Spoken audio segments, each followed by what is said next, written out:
a big judicial coup this. We've seen military coups, including those by you, against democratically elected governments. This time, what we've seen seems to be a judicial coup against Nawaz Sharif.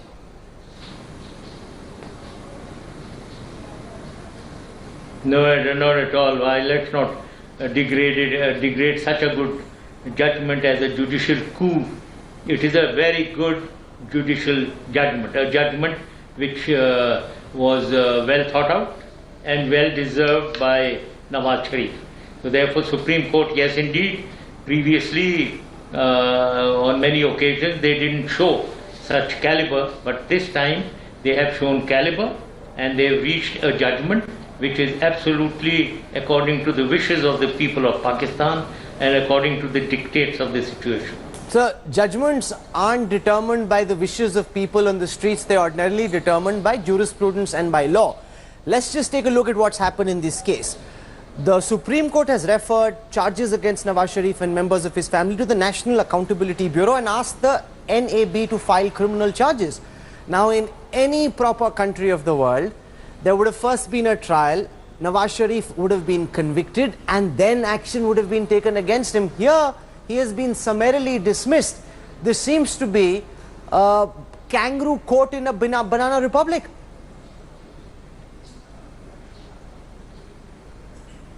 Not at all. It is not a kangaroo court in a banana republic.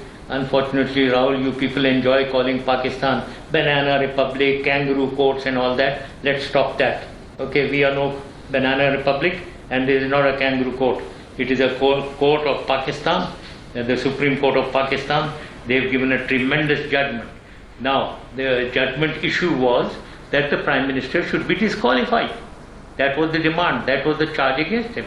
And we have an Article 62 and 63 which states eligibility or ineligibility of an individual for the assembly, and that charge was there. It was proved very well and he was disqualified. So let's look for a moment at Article 62 and 63. Charges against him, they should be tried. Article 62 and 63 say that, you know, whoever the person is in charge, and this holds against any political leader, he should be Sadiq, he should be Amin, he should be sagacious, he should be honest, he should be non-profligate. Now, if you look at the kind of sweeping terms that are used in these two articles, Pakistani analysts themselves are saying that nobody except for Prophet Muhammad is going to be able to fulfill those terms and conditions. Every other politician can be disqualified at any point in time, sir.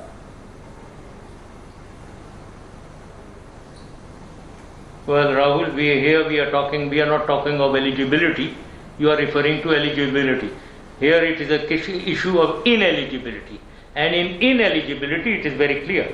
Anyone who tells lies, and he has told lies, who distorts facts, and which he has done in the National Assembly, in the Supreme Court, in the